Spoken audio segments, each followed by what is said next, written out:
Hello बच्चों, स्वागत है आप लोगों का एसए ऑनलाइन सॉल्यूशन में। आज आप लोगों का बहुत ही इंपॉर्टेंट चैप्टर शुरू होगा।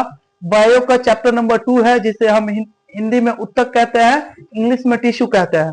आप लोगों से निवेदन है कि अभी तक आप लोग यदि चैनल को सब्सक्राइब ना किए हो तो सब्सक्राइब कर ले, बेल आइकन को दबाना ना भूले और आप लोग ज्यादा से ज्यादा अपने दोस्तों के पास शेयर कीजिए, ताकि आपका एक शेयर और एक लाइक जो है हमें बहुत ज्यादा मोटिवेट करता है इससे भी अच्छी वीडियो बनाने के लिए। ठीक है, तो आप लोगों से निवेदन है कि दोस्तों के पास शेयर कीजिए। और मैं आप लोगों को ये जो टिश्यू चैप्टर पढ़ाने वाला हूं, यदि एक बार में याद ना हो जाए तो फिर आप कहना कि सर आप जो बोले थे वो नहीं हो पाया, आप गलत कह दिए थे। बिल्कुल उम्मीद है कि मैं ये बिल्कुल बढ़िया से आप लोगों को समझा दूंगा, दिमाग में बैठा दूंगा। आप लोग बस स्टेप बाय स्टेप वीडियो के लास्ट तक बने रहिए। वीडियो लंबा नहीं बनाएंगे, आधे घंटे के अंदर का ही बनाएंगे, लेकिन पूरा दिमाग में बैठेगा कब? जब लास्ट तक बने रहिएगा तब। तो चलिए क्लास को शुरू करते हैं। इस चैप्टर का नाम है बाबू टिश्यू या उत्तक। ये क्या होता है इसको समझने से पहले आप थोड़ा सा समझ लीजिए साइटो के बारे में। आपको पढ़ा चुके हैं हम कि साइटो क्या होता है। साइटो को ही कोशिका कहते हैं, अर्थात तो साइटो का अध्ययन साइटोलॉजी कहलाता था, याद है ना? तो समझिए, जब बहुत सारी कोशिकाएं एक साथ जुड़ जाती है, एक साथ क्या हो जाती है बाबू? जुड़ जाती है, समूह बना लेती है, तो वही समूह अपना हो जाता है उत्तक। वही समूह अपना क्या हो जाता है जी? उत्तक हो जाता है। उत्तक किसे कहते हैं? तो कहिएगा एक समान कोशिकाओं के समूह को उत्तक कहते हैं। ये कोशिका कैसी है जी? तो ये कोशिका है एक समान। ये कोशिका कैसी है? एक समान कोशिका है, अर्थात ये कोशिकाएं समूह बना चुकी है। कैसा बना चुका है जी? समूह बना चुका है, अर्थात ऐसे समूह को कहते हैं उत्तक। अच्छा, एक चीज देखिएगा, ये एक समान है क्या? थोड़ा सा गौर से देखिए तो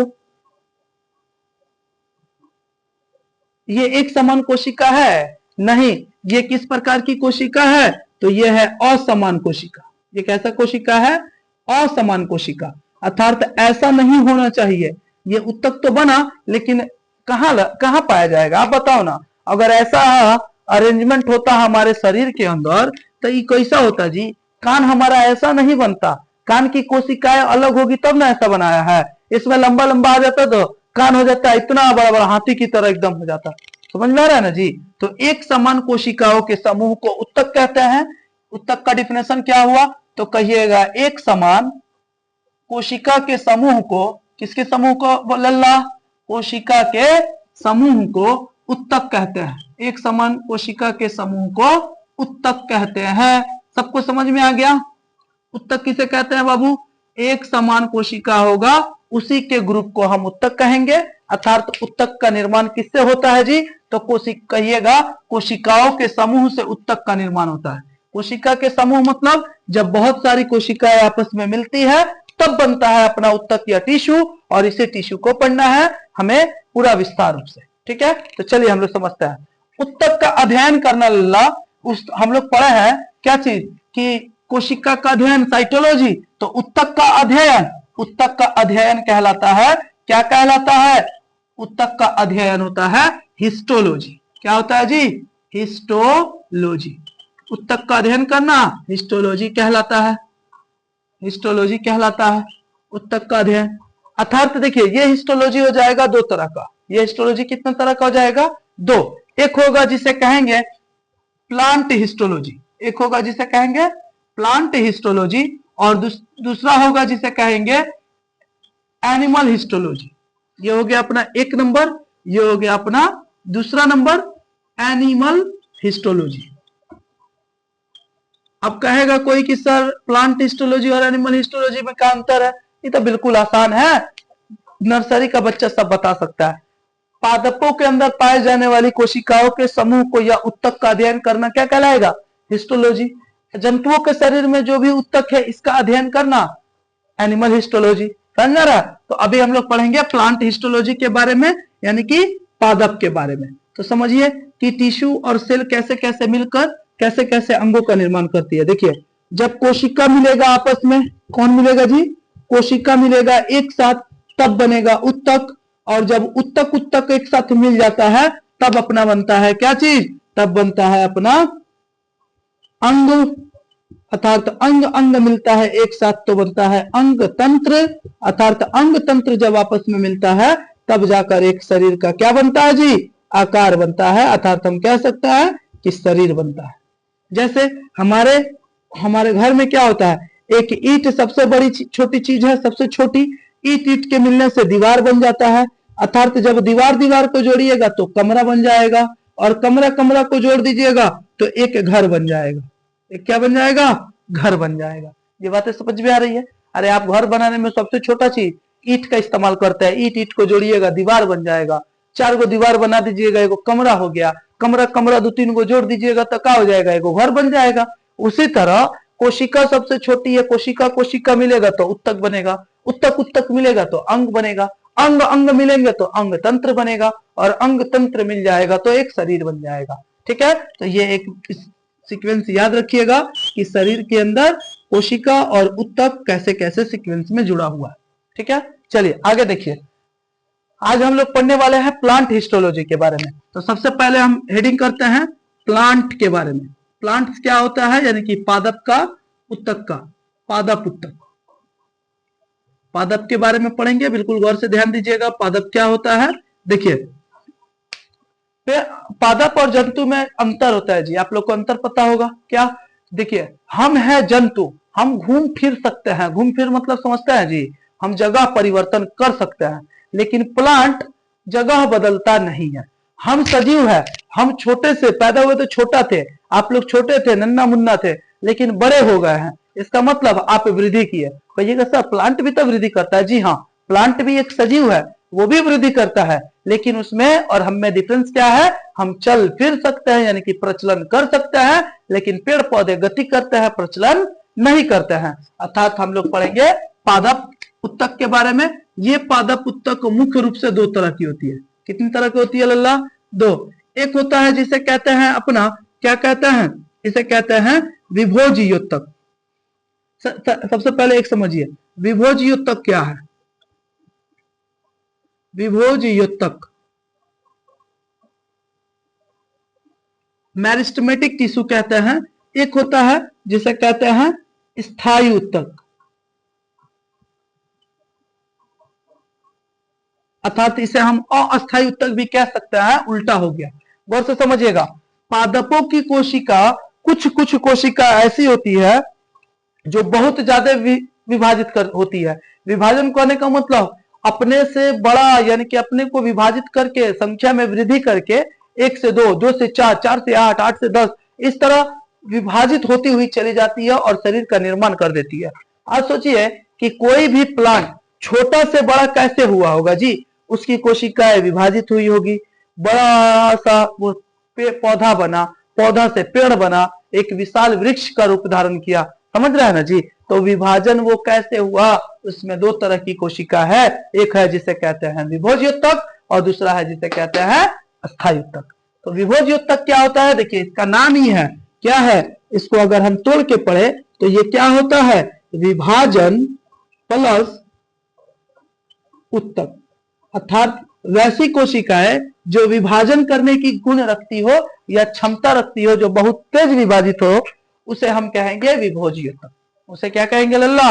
विभोजीयोत्तक। विभोजीयोत्तक किसे कहते हैं? तो वैसी कोशिकाएं जो विभाजन तेज करती है उसे विभोजीयोत्तक कहते हैं। इसमें कितने तरह की कोशिका होती है जी? इसमें होता है 3 तरह की कोशिका। इसमें कितनी तरह की कोशिका? 3 तरह की कोशिका। एक होता है जिसे कहते हैं शीर्ष विभोजीयोत्तक। शीर्ष विभोजीयोत्तक, देखिए सब में जोड़ दीजिएगा विभोजीयोत्तक, मैं एक में जोड़ देता हूं, बाकी सब में आप लोग जोड़ लीजिएगा। देखिए ये हो गया शीर्ष विभोजीयोत्तक, एपिकल टिश्यू। इसके बाद आता है पार्श्व विभोजीयोत्तक, लैटरल मेरिस्टेमेटिक टिश्यू, पार्श्व विभोजीयोत्तक। तीसरा होता है जिसे कहते हैं अंतर्वेशी, अंतर्वेशी विभोजीयोत्तक। गौर से समझिएगा ये सब है क्या, अंतर्वेशी विभोजीयोत्तक। गौर से समझिए इन सभी उत्तक के बारे में कि ये उत्तक होता क्या है और इस उत्तक की विशेषता क्या है, पाया कहां जाता है, काम क्या है इसके बारे में बिल्कुल डिटेल्स में पढ़िए, बिल्कुल डिटेल्स में। तो चलिए हम लोग पढ़ना शुरू करते हैं शीर्ष विभोज्य तत्व के बारे में। देखिए इसका नाम ही है शीर्ष, अर्थात ये पेड़ पौधों के तने में पाया जाता है, तने में एवं जड़ के ऊपरी भाग में, जड़ के शीर्ष भाग में, तने एवं जड़ के शीर्ष भाग में पाया जाता है, शीर्ष भाग में ये पाया जाता है। देखिए पेड़ पौधा का जो ये तना है, ऊपरी तना, ये ऊपरी तना किसका होता है? तो ये होता है अपना शीर्ष विभोज्य तत्व, बहुत तेज विभाजित होती है जिससे इसकी लंबाई वृद्धि होती है, जिससे इसकी लंबाई क्या हो जाती है लल्ला? वृद्धि कर जाती है। कि लंबाई क्या है, इस लंबाई के बारे में, ठीक है।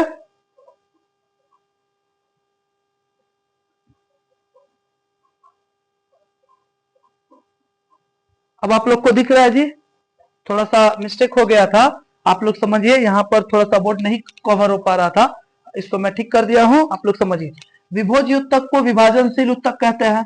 ये होता है तीन तरह का, एक होता है शीर्ष विभोज्य उत्तक, दूसरा होता है पार्श्व विभोज्य उत्तक, तीसरा होता है अंतर्वेशी विभोज्य उत्तक।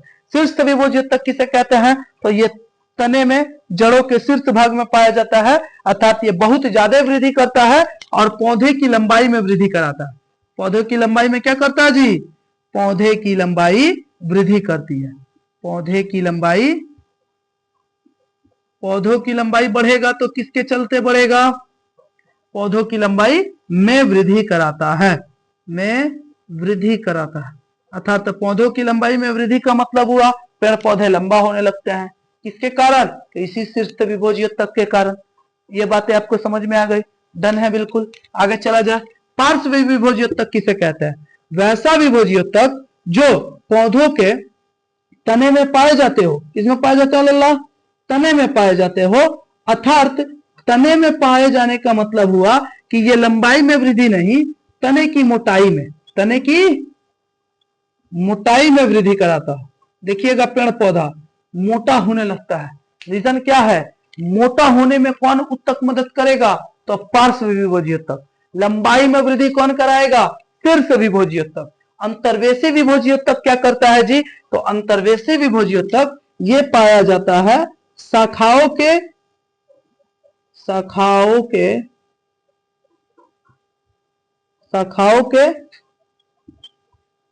गांठ में पाया जाता है।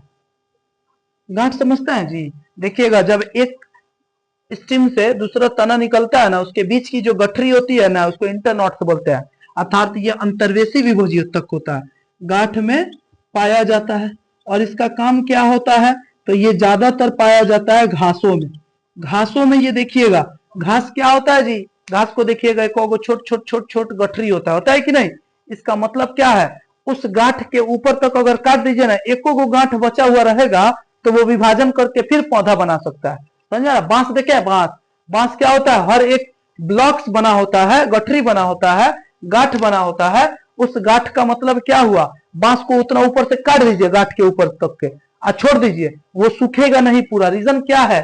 कि एक भी अगर वो बचा हुआ रहा तो बिल्कुल बढ़िया से वो काम करेगा, वो सुखाएगा नहीं पेड़ पौधों को।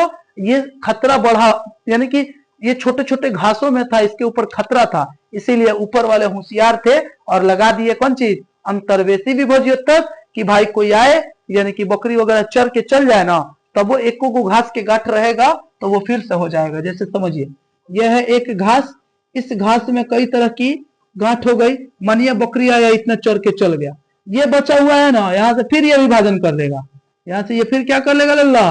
विभाजन कर लेगा। समझ में रहा है? एक को गांठ बच गया, इसका मतलब वो विभाजन कर लेगा अच्छी तरह से। और इस तरह की जो गांठ वाली कोशिका होती है, इस कोशिका को कहते हैं अंतर्वेशी विभोज्य तत्व। और ये घासों में अधिकतर पाया जाता है। और इसका काम क्या होता है? तो तने को मजबूती प्रदान कराना। भोजन का संग्रहण तो करेगा ही, तने को मजबूती देगा, लचीलापन प्रदान कराता है। लचीलेपन कहने का मतलब, मान लीजिए यहाँ पर पकड़ लिया ना, अब ये तना जो है, ये तना हवा के झोंके से हिलता डुलता रहेगा लेकिन टूटता नहीं है। रीजन क्या है? अंतर्वेशी पकड़ के रखा है। समझ रहा है? तो यह अंतर्वेशी विभोज्य तत्व। आज की आपकी क्लास यहीं तक रहेगी। कि विभोजी उत्तक क्या होता है और कितने तरह के होता है। तो प्लांट हिस्टोलॉजी पढ़ा रहे हैं, प्लांट हिस्टोलॉजी में विभोजी उत्तक पढ़ा दिए, और ये क्या होता है कल हम लोग पढ़ेंगे अस्थायी उत्तक, और स्थायी उत्तक क्या होती है, इसके प्रकार क्या होता है, किसमें पाया जाता है, इसके डिटेल्स कल करेंगे। आप लोग इसका एक स्क्रीनशॉट लीजिए और दोस्तों के पास शेयर कीजिए, ठीक है। आप लोगों के लिए मैं इससे भी अच्छी अच्छी वीडियो बनाऊं। कब बन सकता है, तभी बनेगा जब आप लोगों का लाइक और शेयर ज्यादा होगा, यानी कि हमें मोटिवेशन मिलेगा कि हाँ बच्चे मेरे वीडियो से पढ़ रहे हैं, बच्चों को अच्छा लग रहा है, तब ना आगे बढ़ा जाता है जी, मन लगता है। तो ज्यादा से ज्यादा दोस्तों के पास शेयर कीजिए और चैनल को सब्सक्राइब करवाइए लोगों से। अब आप इसका एक स्क्रीनशॉट ले लीजिए।